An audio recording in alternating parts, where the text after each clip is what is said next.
So what if I told you that in the aftermath of the 2024 NFL Draft, the Philadelphia Eagles signed an offensive tackle who's a former first-round pick, 11th overall, still 25 years old, who's shown that he has some upside and potential and stands and weighs in at 6'7", 363 pounds. That's exactly what the Eagles did, and we're going to talk about it here on Eagles Now. First, if you think that Howie Roseman in Philadelphia crushed the 2024 NFL Draft, I want you to hit that thumbs up icon and like the video because me personally, I love what the Eagles did. If you disagree with me, that's fine, but I want you to comment why and explain your reasoning.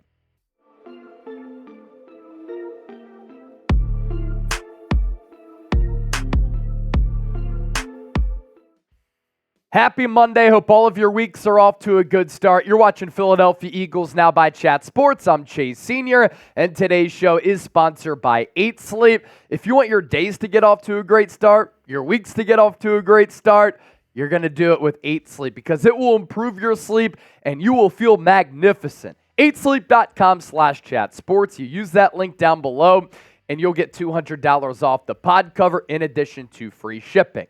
So the Eagles making a very interesting move after the draft and signing offensive tackle Mekhi Becton, formerly of the New York Jets. It is going to be a one-year prove-it deal worth up to $5.5 million. This is fascinating. This is classic Eagles, and in my opinion, this is what good organizations do. Adam Schefter breaking the news late on Sunday, and we're hitting it here because I have a lot of thoughts on this, that offensive line help headed to Philadelphia. Former Jets first-round draft choice Mekhi Becton plans to sign a one-year deal worth up to $5.5 million with the Eagles, pending a physical on Monday per his agents, Alan Herman and Jared Fox. Bekton is expected to be the Eagles' swing tackle. And this is also something interesting that's worth talking about and passing along. And again, just classic Eagles with the foundation and the culture of their organization. It is certainly a wide open approach and a collaborative approach for this football organization because Eagles offensive line coach Jeff Stoutland was a proponent of signing Mekhi Becton. He was behind it, and if and when he passes his physical, Bekton officially will report to Stoutland University.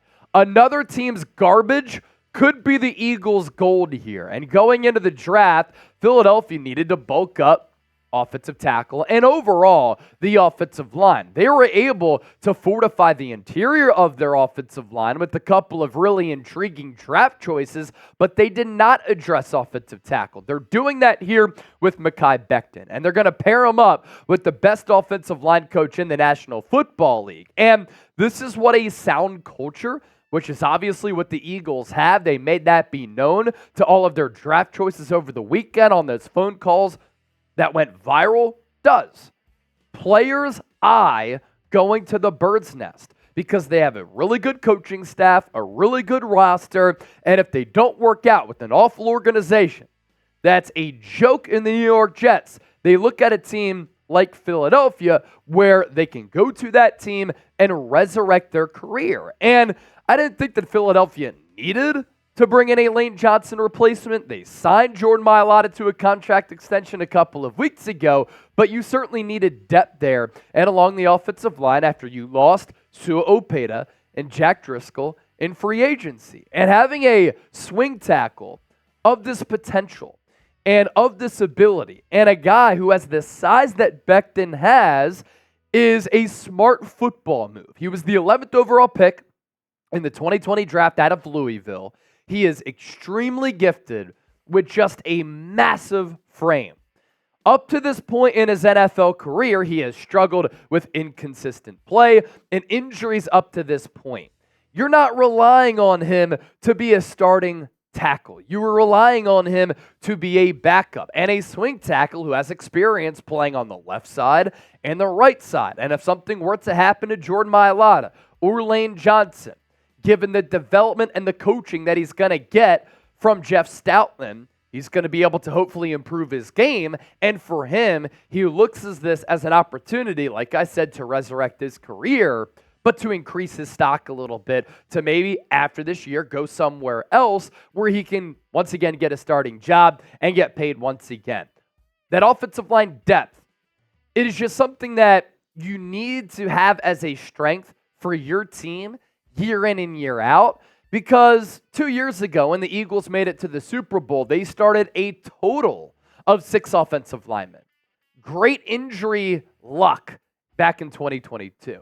But this past year, they were banged up a lot along the offensive line. And the inconsistent nature of that led to the offense in part. And there were a lot of reasons why they kind of pissed down their legs toward the end of the year, played poorly during the 2023 season. You look at the relative athletic score for Bekton, too. NFL Combine coming out of Louisville 2020. He scored a grade of 9.85 on a scale of 0 to 10, and standing at 6'7", 364 pounds, he clocked a 40-yard dash of 5.1. It's ridiculous. It's great. The bench, 225, 23 reps of that, pretty damn good. But when you are that big and you are running a damn near sub-5 second 40-yard dash, you're going to turn the heads of a lot of people.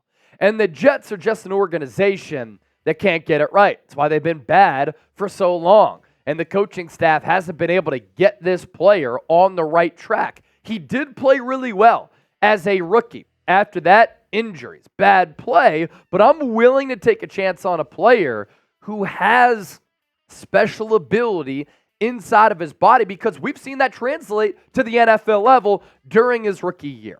Eagles starting 5 along this offensive line, still really good. And even though you have Cam Jurgens, and I think the draft was good for Tyler Steen, he's going to have an opportunity to lock down that right guard spot. I'm confident that this Eagles starting offensive line is still going to be one of the best units in the entire NFL. You have Jordan Mailata, Landon Dickerson, both Pro Bowlers and all-pro level talents. Cam Jurgens was handpicked by Jason Kelce to replace him, and I thought we saw in the preseason last year and 2 years ago that he certainly has that ability, like Jason Kelce, to be that athletic center who is strong in the trenches, but when he is asked to go out in space on some of those pull blocks, he could succeed there. Tyler Steen only played tackle at Vanderbilt and Alabama, so clearly a good enough athlete to play right guard, and Lane Johnson continues to be one of the best right tackles in the game. Now, coming up next, I'll look at the numbers here and what type of player the Philadelphia Eagles are getting in Mekhi Becton. If you want to be informed, stick around, hang out. But first, over the weekend, what a time it was for the 2024 NFL Draft. We were live all 3 days, all 7 rounds, every single pick, and it turned out to be 20 hours of live coverage with myself and producer Chip on air the entire time. We did 11 videos outside of our live shows talking about all these prospects, draft grades, UDFAs, instant reactions. We had some great breakdowns on all of these draftees for Philadelphia, and we picked up 900 new subscribers. So to the new ones here, thank you so much for supporting the show. This is what you can expect from this channel all day, every day, moving forward, and the resume speaks for itself in the past. As I mentioned off the top, today's Eagles Now is sponsored by 8 Sleep, and if you want to improve your sleep, do it with the 8 Sleep Pod 3. It automatically adjusts your bed's temperature based on your individual needs, and the cover can be added to any bed like a fitted sheet. Sleep science shows that in order to sleep our best, our body temperature needs to drop in the early and middle part of the sleep and rise in the morning. And with the 8 Sleep Pod 3, you can cool or warm your side of the bed as low as 55 degrees and up to 110 degrees, in addition to keeping you at the perfect temp all night. This is awesome. This is what I love about it. The pod also tracks your sleep and health metrics. On average, pod users see their sleep quality improve by 32% after just 1 month on the pod. There's no better way to improve your day-to-day life better than sleep. Easiest way to do that with the 8 Sleep Pod 3. Start the new year right. Invest in the rest that you deserve with the 8 Sleep Pod. You can control everything right from your phone. The analytics and the sleep metrics are available there, up to 110 degrees, a visual representation of that, and as low as 55 degrees, and the device goes right next to your bed. this is the intelligent sleep system that you've been looking for, that you need. $200 off using our link. Bekton's here in 2023 for New York. Not good. But back in 2020 as a rookie, he was a very solid player, and it looked as though the Jets were going to get their tackle of the future. Games played by year. Comes out of Louisville. He's the 11th overall pick and turned a lot of heads with how he was able to produce. And we'll look at those rookie year numbers coming up here in a little while. Since then, though, he played 1 game his sophomore campaign, 0 games his junior season in the NFL. All of that time missed due to complications with the knee injury. So he missed 33 of a possible 34 games in 2021 and in 2022. And then he comes back here in 2023 and just did not play well at all. He played right tackle, left tackle, 883 snaps on the left side, 101 on the right side. And the ugly numbers here on your screen. Overall Pro Football Focus grade of 53.2, a pass blocking grade of 60.7, run blocking grade of 56.3. That all came on 985 total snaps. 644 of those were pass blocking snaps. After Aaron Rodgers got hurt, we saw a lot of Zach Wilson. I'm sure him being back there playing quarterback, being unsure of where he wanted to go with the football, with the offensive play calling being terrible. It didn't make the job of the offensive line easy. And it's not like Bekton was surrounded by good complementary pieces along that offensive line either. So he was put on an island. He really struggled with that. 18 penalties, that's an issue. 12 sacks, not good. Hits allowed, 8, which isn't terrible by any means, but the pressure numbers, 50 total. Not ideal, but why I like this in part of the potential. Him now getting coached up by Jeff Stoutland. Him having 1 year of productive play is that he could be the swing tackle and he could play both left tackle and right tackle. And you look at his numbers during his rookie campaign in 2020. He registered a Pro Football Focus grade overall of 74.4. He had a run blocking grade of 73.9 and a pass blocking grade of 76. So what happened since then? Some people, for him going into the NFL, were worried about that size. They were worried about his level of dedication to the game of football. Could he maintain that concentration once he got drafted, once he got the bag? It was there as a rookie.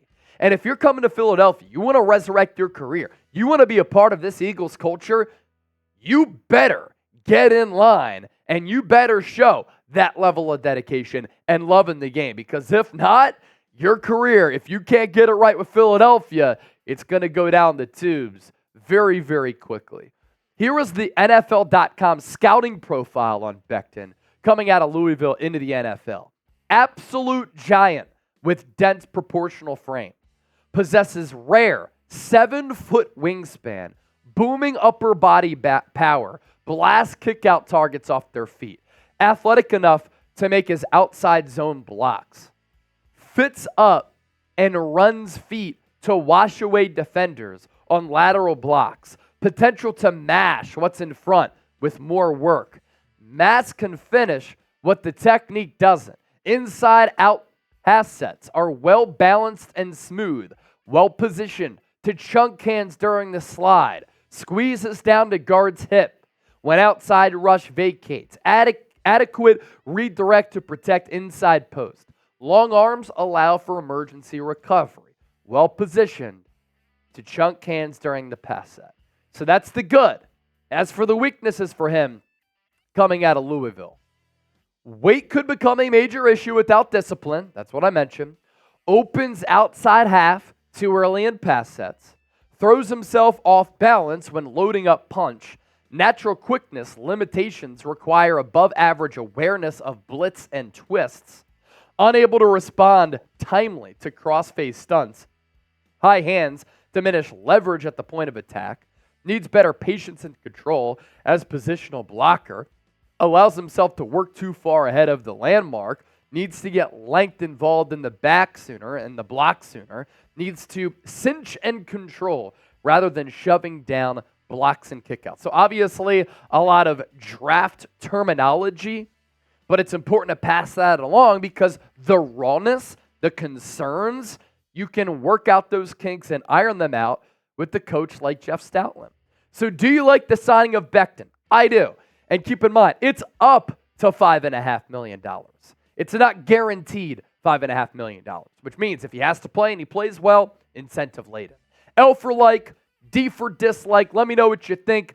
Still to come on Eagles Now today, this week, every single day. We're going to do Mel Kiper draft grades, UDFA grades. We're going to continue to churn out some excellent content.